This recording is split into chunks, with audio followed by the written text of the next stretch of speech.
Part 21 of Deathworld by Harry Harrison. Part 21. Drop that equipment and Kirk will undoubtedly pull both your arms off, Jason said. He's over there now, looking as sorry as possible that I ever talked him into this. Scope cursed under the bulky mass of the psi detector, passing it up to Meta, who waited in the open port of the spaceship. Jason supervised the loading and blasted all the local life that came to investigate. Horn devils were thick this morning, and he shot 4 of them. He was last aboard and closed the lock behind him. "Where are you going to install it?" Meta asked. "You tell me," Jason said. "I need a spot for the antenna where there will be no dense metal in front of the bowl to interfere with the signal. Thin plastic will do, or if worst comes to worst, I can mount it outside the hull with a remote drive." "You may have to," she said. "The hull is an unbroken unit. We do viewing by screen and instruments. I don't think— Wait, there is one place that might do." She led the way to a bulge in the hull that marked one of the lifeboats. They went in through the always open lock, Scope struggling after them with the apparatus. "These lifeboats are half buried in the ship," Meta explained. "They have transparent front ports covered by friction shields that withdraw automatically when the boat is launched." "Can we pull back the shields now?" "I think so," she said. She traced the launching circuits in a junction box and opened the lid. When she closed the shield relay manually, the heavy plate slipped back into the hull. There was a clear view, since most of the viewport projected beyond the parent ship. "Perfect," Jason said. "I'll set up here. Now how do I talk to you in the ship?" "Right here," she said. "There's a pre-tuned setting on this communicator. Don't touch anything else, and particularly not this switch." She pointed to a large pull handle set square into the center of the control board. "Emergency launching. 2 seconds after that is pulled, the lifeboat is shot free. And it so happens this boat has no fuel." "Hands off for sure," Jason said. "Now, have Husky there run me in a line with ship's power, and I'll get this stuff set up." The detector was simple, though the tuning had to be precise. A dish-shaped antenna pulled in the signal for the delicately balanced detector. There was a sharp fall-off on both sides of the input, so direction could be precisely determined. The resulting signal was fed to an amplifier stage. Unlike the electronic components of the first stage, this one was drawn in symbols on white paper. Carefully glued-on input and output leads ran to it. When everything was ready and clamped into place, Jason nodded to Meta's image on the screen. "Take her up and easy, please. None of your 9G specials. Go into a slow circle around the perimeter until I tell you differently." Under steady power, the ship lifted and grabbed for altitude, then eased into its circular course. They made 5 circuits of the city before Jason shook his head. "The thing seems to be working fine, but we're getting too much noise from all the local life. Get 30 kilometers out from the city and start a new circuit." The results were better this time. A powerful signal came from the direction of the city, confined to less than a degree of arc.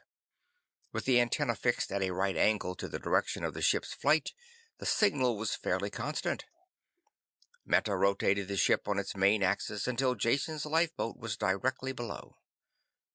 "Going fine now," he said. "Just hold your controls as they are and keep the nose from drifting." After making a careful mark on the setting circle, Jason turned the receiving antenna through 180 degrees of arc. As the ship kept to its circle, he made a slow, collecting sweep of any signals beamed at the city. They were halfway around before he got a new signal. It was there, all right, narrow but strong. Just to be sure, he let the ship complete 2 more sweeps, and he noted the direction of the gyro compass each time. They coincided. The third time around, he called to Meta. "Get ready for a full right turn, or whatever you call it. I think I have our bearing. Get ready— now." It was a slow turn, and Jason never lost the signal. A few times it wavered and he brought it back on. When the compass settled down, Meta pushed on more power. They set their course towards the native Pyrrians.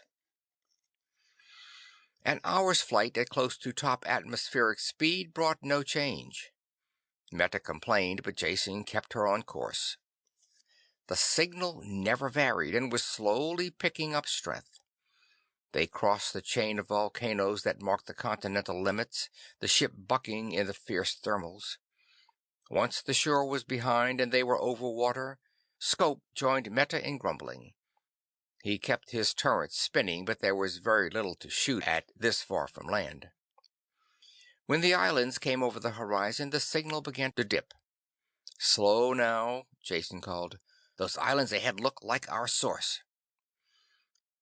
A continent had been here once, floating on Pyrrus's liquid core.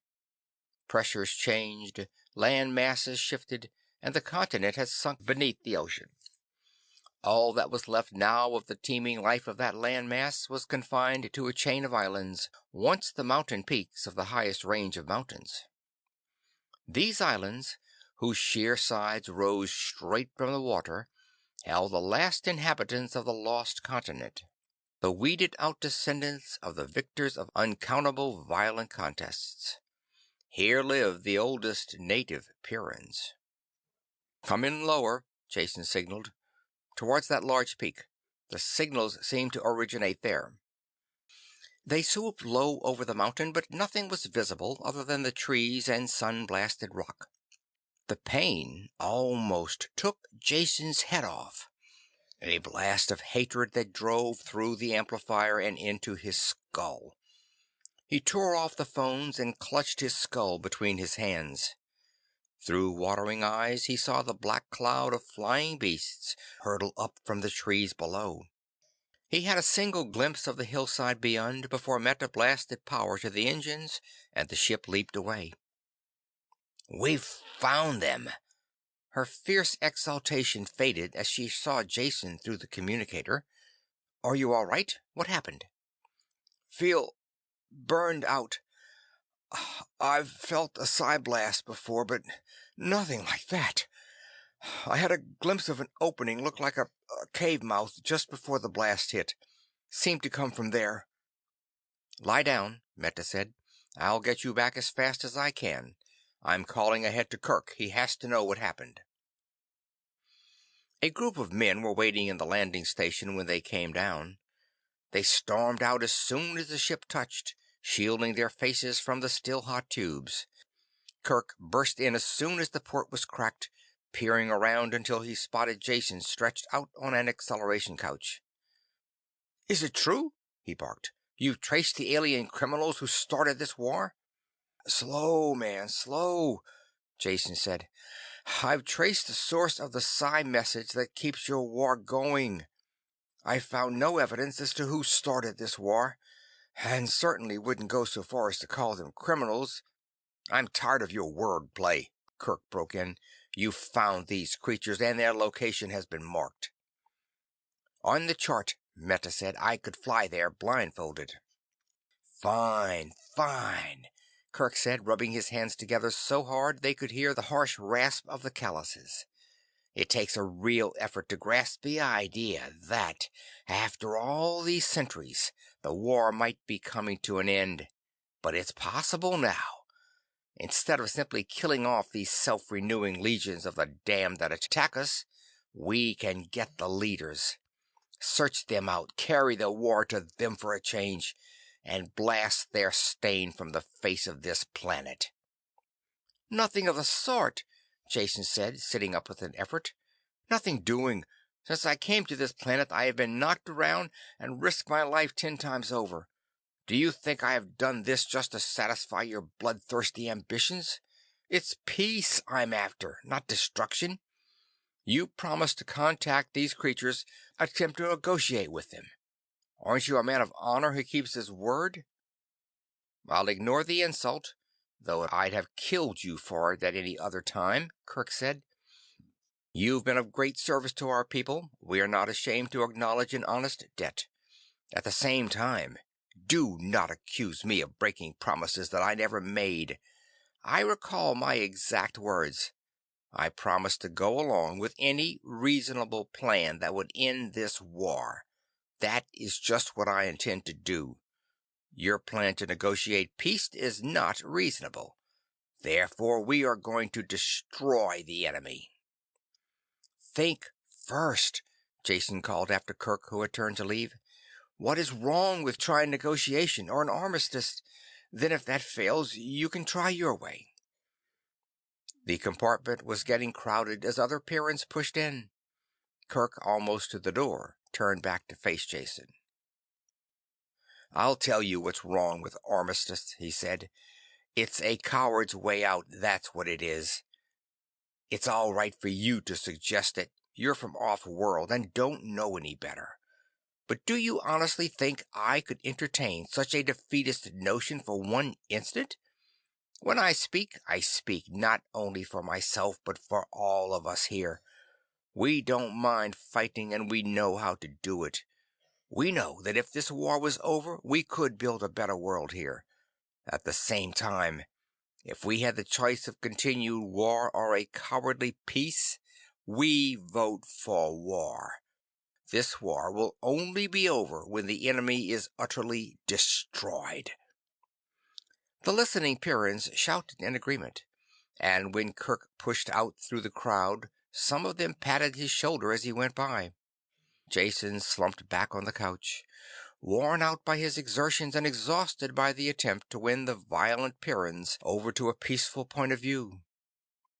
When he looked up, they were gone, all except Meta. She had the same look of bloodthirsty elation as the others, but it drained away when she glanced at him. "What about it, Meta?" he asked bitterly. "No doubts? Do you think that destruction is the only way to end this war?" "I don't know," she said. "I can't be sure. For the first time in my life, I find myself with more than one answer to the same question." "Congratulations," he said. "It's a sign of growing up." End of Part 21.